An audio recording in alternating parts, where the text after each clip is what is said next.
नमस्कार, मैं हूं ब्रजेश चौक से और आप देख रहे हैं हमारा विशेष कार्यक्रम अटेंशन।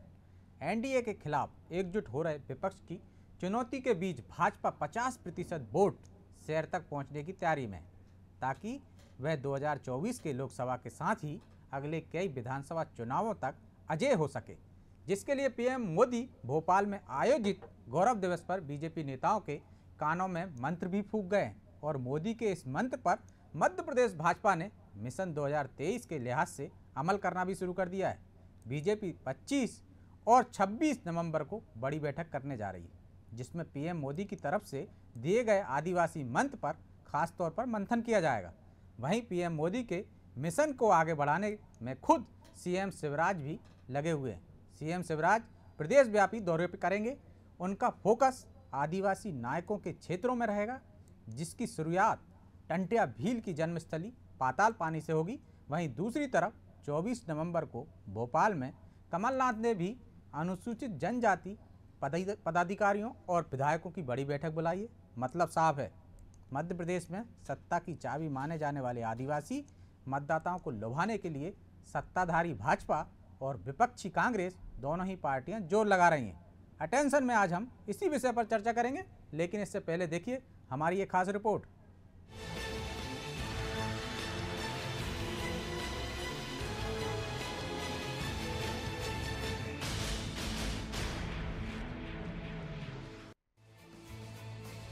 प्रधानमंत्री नरेंद्र मोदी के आदिवासी मंत्र के बाद अब मध्य प्रदेश बीजेपी इसी मुद्दे पर अपनी रणनीति बनाएगी। उसकी नजर और लक्ष्य 2023 विधानसभा चुनाव पर है। पार्टी इसी महीने 25 और 26 नवंबर को भोपाल में अपनी बैठक कर रही है। इसमें प्रदेश के तमाम दिग्गजों सहित केंद्रीय मंत्री ज्योतिरादित्य सिंधिया भी शामिल होंगे। प्रधानमंत्री नरेंद्र मोदी के मध्य प्रदेश दौरे के बाद अब प्रदेश में फिर से बीजेपी के दिग्गजों का जमावड़ा होने वाला है। राष्ट्रीय कार्यकारिणी की बैठक के बाद अब प्रदेश कार्यकारिणी की बैठक होने जा रही है। जानकारी के मुताबिक ये बैठक 26 नवंबर को भोपाल या उसके आसपास के किसी इलाके में होगी। इससे पहले 25 नवंबर को प्रदेश प्रभारियों की बैठक भी बुलाई गई है। बीजेपी की प्रदेश कार्य समिति की बैठक को लेकर ये माना जा रहा है कि इसमें 15 नवंबर को हुए जनजातीय गौरव दिवस में प्रधानमंत्री नरेंद्र मोदी की ओर से दिए गए आदिवासी मंत्र पर खास तौर से मंथन किया जाएगा। बीजेपी मिशन 2023 के लिहाज से आदिवासियों को ध्यान में रखकर अपनी प्लानिंग कर रही है। इसके लिए दिग्गज नेताओं को भी जिम्मेदारी दी जा सकती है। हाल ही में जब बीजेपी की राष्ट्रीय कार्यकारिणी की बैठक हुई तो उसमें मध्य प्रदेश से 10 प्रमुख नेता भोपाल से ही उसमें वर्चुअल रूप से जुड़े थे। इसके बाद 15 नवंबर को जनजातीय गौरव दिवस में पूरी राजधानी ही ट्राइबल लुक में दिखाई दी। ऐसे में ये माना जा रहा है कि प्रदेश कार्य समिति की थीम भी आदिवासी ही होगी। वही राज्य की शिवराज सरकार बिरसा मुंडा के बाद अब 4 दिसंबर को महान क्रांतिकारी बलिदानी टांटिया मामा का बलिदान दिवस भी मनाने जा रही है। खुद सीएम शिवराज ने बयान जारी कर इसकी जानकारी दी है। अमर शहीद क्रांतिकारी टंटिया मामा सौभाग्य से मध्य प्रदेश की धरती पर खंडवा जिले में उन्हें जन्म लिया था और उनके बलिदान के बाद उनका अंतिम संस्कार पाताल पानी में हुआ था। 4 दिसंबर उनका बलिदान दिवस है। उनके बलिदान दिवस को श्रद्धा सहित मनाया जाएगा। कार्यक्रम का आयोजन होगा। इस बीच बीजेपी ने 26 नवंबर को प्रदेश कार्य समिति की बैठक बुला ली है। माना जा रहा है कि बैठक का मुख्य एजेंडा पंचायत चुनाव की तैयारी और ट्राइबल वोट बैंक होगा। इससे पहले 25 नवंबर को प्रदेश पदाधिकारियों की भी बैठक होगी। दरअसल जनजातीय सम्मेलन में हर पंचायत से 4-4 हजार आदिवासियों को भोपाल लाने का टारगेट तय किया था। इस बैठक में इसकी समीक्षा भी की जाएगी। वही बीजेपी की इन तमाम रणनीति पर कांग्रेस ने निशाना साधा है। 2023 में जब ये लग रहा है कि चुनाव जीतने की संभावना नहीं है मध्य प्रदेश में, क्योंकि ये सौदे की सरकार चल रही, कोई चुनी हुई सरकार तो है नहीं। कमलनाथ जी की सरकार चुनी हुई सरकार थी, तो अब इनका ख्याल आ रहा है। और ये जनजाति और दूसरे में स्वतंत्रता संग्राम सेनानियों को जिन्होंने अपनी जान दी इस देश की आज़ादी की लड़ाई में, महात्मा गांधी, तो बांटो मत। ये स्वतंत्रता संग्राम सेनानी सब जनजाति, जाति, प्रजाति, ये सब बराबर हैं। इन सब की बात करो केवल चुनावी एजेंडा मत बनाओ कि जनजाति वाले जो हैं उनके हम वहाँ जाएंगे जहाँ ये पैदा हुए हैं। ये वो ज़मीन है, इसको ख़राब मत कर देना। ये स्वतंत्रता संग्राम सेनानी है, ये जिन्होंने हिंदुस्तान की आज़ादी की लड़ाई महात्मा गांधी के नेतृत्व लड़ी, और बीजेपी या आरएसएस का एक आदमी उसमें नहीं था। लगभग 2 साल बाद सभी की मौजूदगी में प्रत्यक्ष तौर पर ये बैठक होगी। इससे पहले राजगढ़ और उज्जैन में भाजपा के प्रदेश पदाधिकारियों की बैठक हुई थी। इस एक दिवसीय बैठक में 4 सत्र होंगे। लंबे समय से कोरोना महामारी के कारण प्रदेश कार्य समिति की बैठक वर्चुअल रूप से हो रही थी। मोदी के इसी मिशन को आगे बढ़ाने शिवराज सिंह चौहान प्रदेश व्यापी दौरे करेंगे। उनका फोकस आदिवासी नायकों के क्षेत्रों में रहेगा। इसकी शुरुआत तांत्या भील की कर्मस्थली पातालपानी से होगी। शिवराज की इस रणनीति से ये साफ है कि बीजेपी अब किस लाइन पर आगे जाने की तैयारी कर रही है। अब कांग्रेस उसके पीछे चलती है या अपनी नई लाइन तैयार करती है, इस पर नजर रखनी होगी।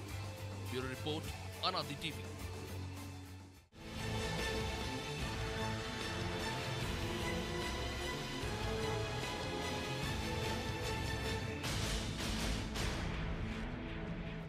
इस विषय पर चर्चा करने के लिए हमारे साथ जुड़ गए हैं वरिष्ठ पत्रकार खिलावन चंद्राकर और सुरेश शर्मा जी। आप दोनों का बहुत बहुत स्वागत है। शर्मा जी, शुरुआत आपसे ही करेंगे।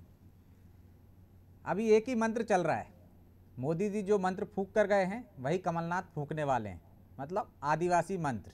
क्या सिर्फ इसी एक मंत्र के सहारे दोनों सत्ता में पहुंचना चाहते हैं? और किसका पल्ला भारी लग रहा है आपको? यानी मछली की आंख एक ही है, निशानेबाज अर्जुन कौन?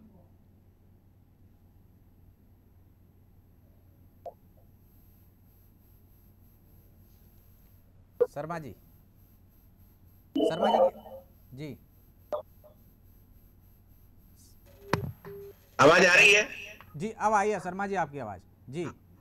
तो जो आदिवासी है वो डेवलपमेंट के केंद्र में आ गए हैं, ये सबसे बड़ी बात है जी। कांग्रेस की सरकार बनने की संभावना बनती है तब भी हम आदिवासियों के डेवलपमेंट की संभावना देखते हैं। भाजपा वापस आती है सरकार में तब भी हम डेवलपमेंट की संभावना देखते हैं।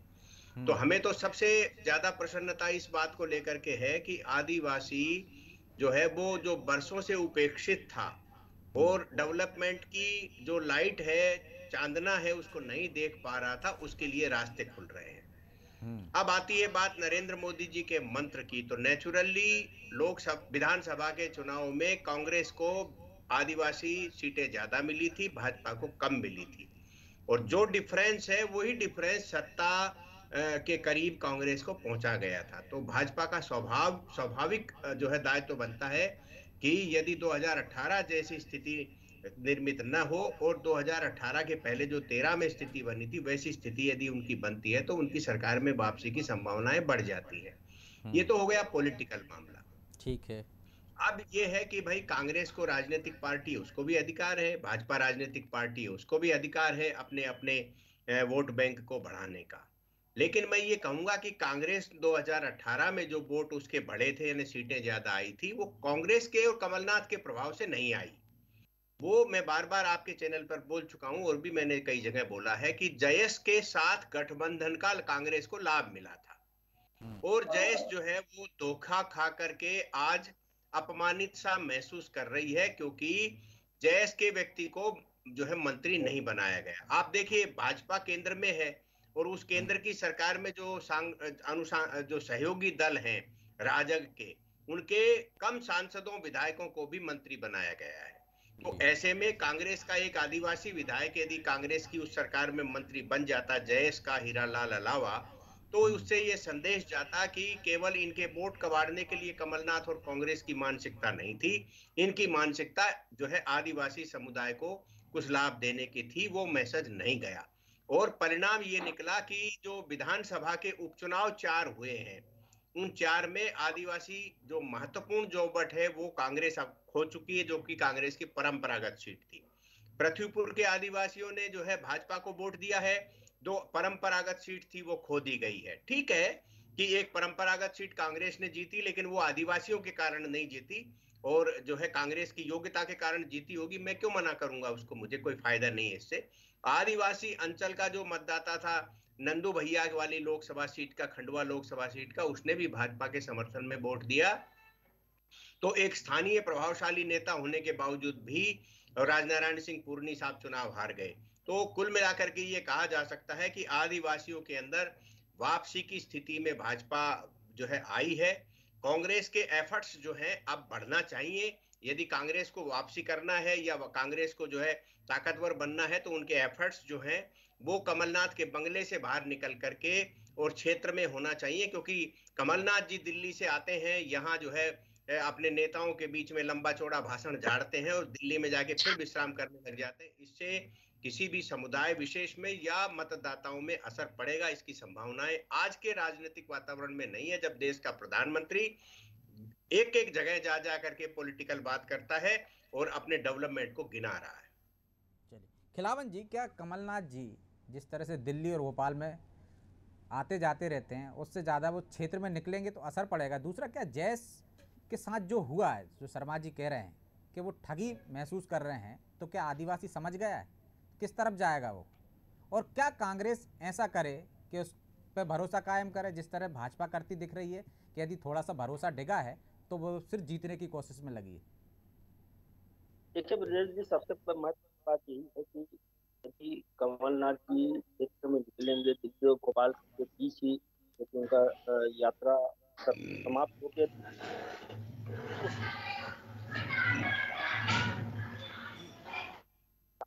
जहाँ बहुत ज्यादा ऐसे क्षेत्रों में कांग्रेस का आपकी आवाज स्पष्ट नहीं आ रही खिलावन जी, माइक थोड़ा दूर है शायद। जी नहीं, नजदीक है माइक। फिर भी मैं कहना चाहूंगा कि यदि वो दौरा करेंगे तो निश्चित रूप से कांग्रेस को फायदा होगा। लेकिन मैं देख रहा हूं कि देश की पॉलिटिक्स और मध्य प्रदेश की पॉलिटिक्स लगातार जो है सोशल इंजीनियरिंग बेस्ड पॉलिटिक्स की ओर आगे बढ़ रही है। आपने देखा होगा कि अभी 2 महीने पहले तक बैकवर्ड क्लास, अन्य पिछड़ा वर्ग पर राजनीति न सिर्फ कांग्रेस की बल्कि भाजपा की भी प्रदेश में केंद्रित हो गई थी। और जो उनके 27% आरक्षण का मामला है, उस पर बहुत जोर से बयानबाजी दोनों तरफ से आ रहे थे। उसके बाद आपने देखा होगा पिछले 15-20 दिनों में, हाँ वो मुद्दा ठंडा पड़ गया, लेकिन पिछले 15-20 दिनों में जिस तरह से मध्य प्रदेश की राजनीति में आदिवासी बेस्ड राजनीति हो रही है, तो उसका मुख्य कारण यही है कि मध्य प्रदेश में 21.5%, लगभग 22% आदिवासी है, जो 1.65 लाख करोड़ के बराबर है। 1,65,लाख आदिवासी हैं मध्य प्रदेश में। बिल्कुल 47 सीटों पे सीधे उनके लिए आरक्षित है, बाकी कम से कम 85 सीटों पर वो असर करते हैं, 85-87 सीटों पर। हाँ, कुल मिला के अन्य जो है 31-32 सीटें और अन्य है, उस पर भी प्रभाव है उनका। तो कुल मिला के पूरी नजर जो है, पूरी पॉलिटिक्स जो सोशल इंजीनियरिंग जो पूरा ध्यान केंद्रित है, वो अब आदिवासियों पर केंद्रित हो गया है। उसको सवाल मेरा शर्मा जी से था, वही आपसे भी है, क्या सिर्फ आदिवासियों को साध लेने से सत्ता की कुर्सी तक पहुंच जाएंगे या बरकरार रह पाएंगे? बस एक वर्ग को साधने से। शर्मा जी ने आंकड़ा प्रस्तुत किया था, लगभग 109 सीट जो है भाजपा को मिली थी, 116 सीट जो है वो कांग्रेस को मिली थी। और आदिवासी सीटों का अंतर जो था, आदिवासी 116 बहुमत होता है, 116 कांग्रेस को मिली थी और 109 भाजपा को मिली थी। उसमें से आदिवासी सीट जो 34 सीट भाजपा के पास 2013 में था, वो घटकर सिर्फ 16 रह गई। तो ये जो अंतर आया, लगभग 20-21 सीटों का जो अंतर आया, मुझे लगता है कि इस सीटों पर ही यदि भाजपा ध्यान केंद्रित करती है तो निश्चित रूप से 2023 सरकार बनाना उसमें आसान हो जाएगा। और यही कारण है कि लगभग कांग्रेस भी अपना ध्यान केंद्रित कर रही है। कांग्रेस ने तो खैर पहले भी जैसे नेमावर में घटनाक्रम हुई, उसके बाद से आदिवासी और 2-3 और घुसा गया वहाँ, उसके बाद से आदिवासियों पर केंद्रित कर रही का। लेकिन प्रधानमंत्री आने के बाद 15 तारीख को प्रधानमंत्री ने जो की उसके आगमन और आदिवासियों का सहयोग बढ़ा, अच्छा संकेत है। और मुझे लगता है कि आने वाले दिनों में भाजपा निश्चित रूप से राजनीति पर ध्यान केंद्रित करेंगे। बिरसा मुंडा पर और थलापति पर तो ध्यान केंद्रित हुआ है, रघुनाथ साहब पर और शंकर साहब पर भी ध्यान केंद्रित हो चुका था जब अमित शाह खुद सारे जबलपुर आए थे। आदिवासी नायकों पर ध्यान केंद्रित कर रही हो। मैं आपके पास लौट कर आऊँगा खिलावन जी, शर्मा जी, कि आदिवासी नायकों पर ध्यान केंद्रित कर रही है भाजपा। अब टंटिया मामा का बलिदान दिवस भी कार्यक्रम आयोजित करने वाले हैं और कांग्रेस आरोप लगा रही है कि स्वतंत्रता संग्राम सेनानियों का बंटवारा किया जा रहा है, भेदभाव किया जा रहा है। नहीं, लेकिन ब्रजेश जी आप इसे बंटवारा कैसे मानेंगे? भाई कांग्रेस जब तक सत्ता में रही, 5 दशक तक वो सत्ता में रही, तो उन्होंने आदिवासी को तो छोड़ दीजिए, एक परिवार विशेष के बाहर के स्वतंत्रता संग्राम सेनानियों को केवल दर्जा दिया था। उन्हें महापुरुष कहाँ घोषित किया था? सरदार वल्लभ भाई पटेल को उन्होंने महापुरुष घोषित नहीं किया, भीमराव अंबेडकर जी को उन्होंने महापुरुष घोषित नहीं किया, बाकी भी उनके जो उन्हीं के राजनीतिक पार्टी के थे। पीसी शर्मा जी कह रहे थे भाजपा वाले और आरएसएस वाले तो उसमें स्वतंत्रता संग्राम में शामिल ही नहीं थे। तो ये यदि उनकी बात को अपन विचार करते हैं, मंथन करते हैं, तब भी उनको चाहिए था कि जो कांग्रेस के एक परिवार से बाहर के लोग थे उनको कम से कम आप महापुरुष स्वतंत्रता संग्राम सेनानी मान लीजिए। तो क्या आपने जो है टंट्या भील को और जो है बाकी जो नाम हम सब लोगों ने लिए हैं उनको आपने महापुरुष मान लिया था क्या? तो नहीं माना। आप तो सुभाष चंद्र बोस को महापुरुष मानने के लिए तैयार नहीं थे, आप तो सरदार वल्लभ भाई पटेल को महापुरुष मानने के लिए तैयार नहीं थे।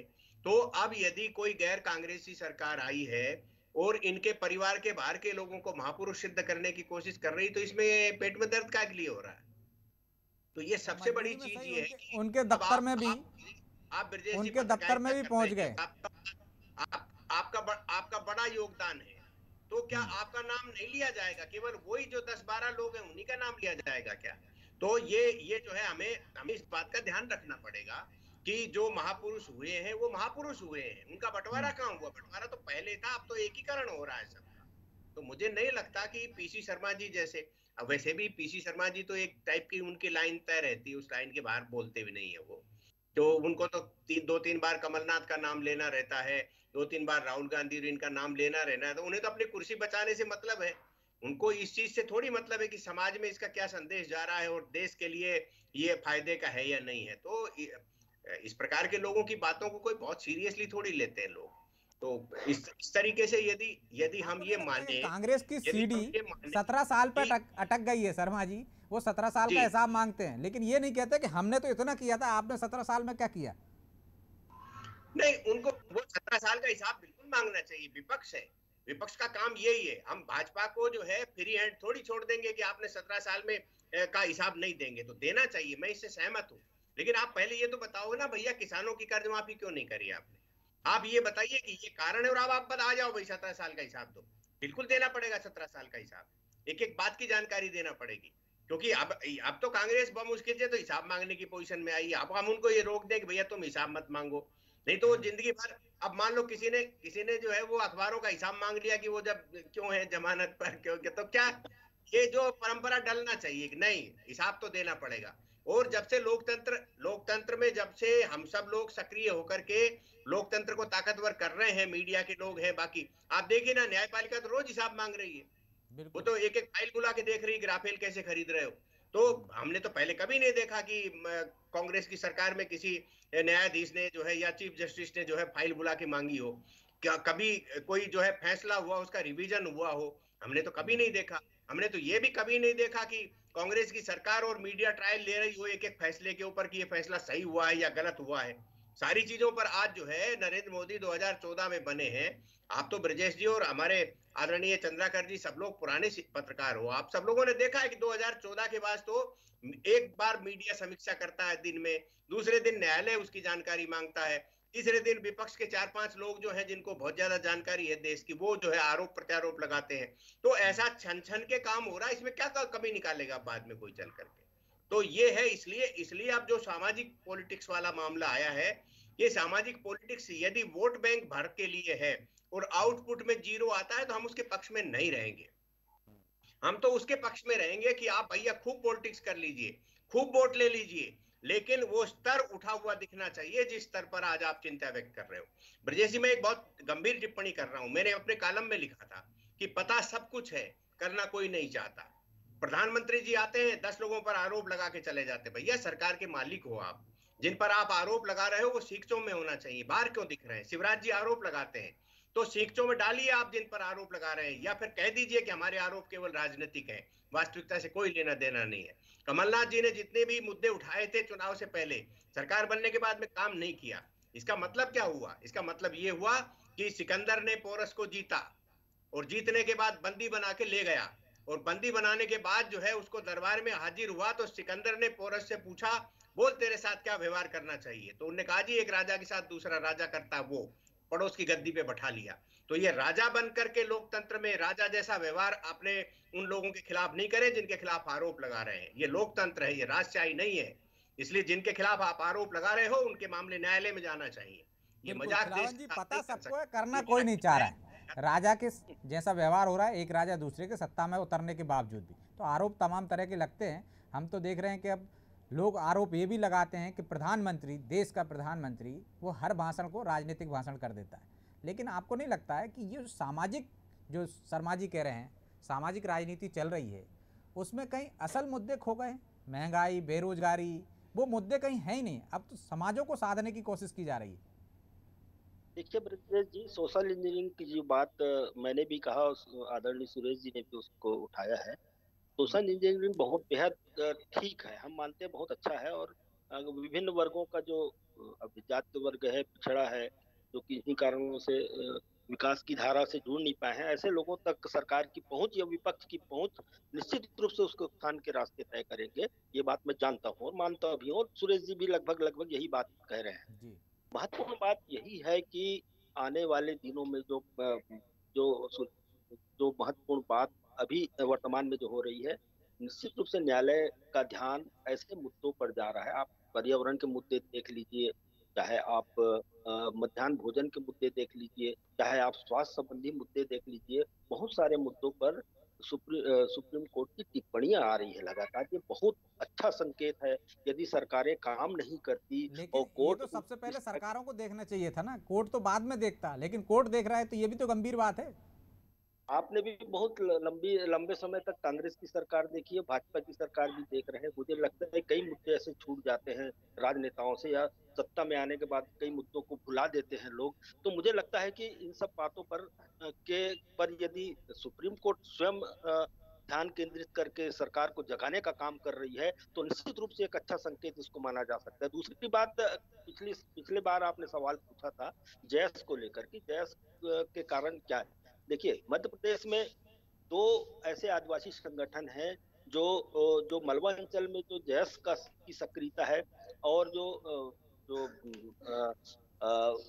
डिंडोरी है या मंडला है या छिंदवाड़ा है या शहडोल है, इन क्षेत्रों में जो है वो गोंडवाना गणतंत्र पार्टी बहुत सक्रियता से सामाजिक दायित्व की भूमिका निभा रही है, सामाजिक कार्य बहुत कर रहे हैं। और राजनीति जब चुनाव लड़ने की नौबत आती है, जब राजनीतिक चुनाव होते हैं, तो उसमें भी बहुत सक्रियता से लेकिन वो आगे भागीदारी कहाँ बढ़ पाती, ना गोंडवाना बढ़ पाई, ना हम जैस को देख रहे हैं कि जैस के भी हाल वैसे ही होते दिख रहे हैं।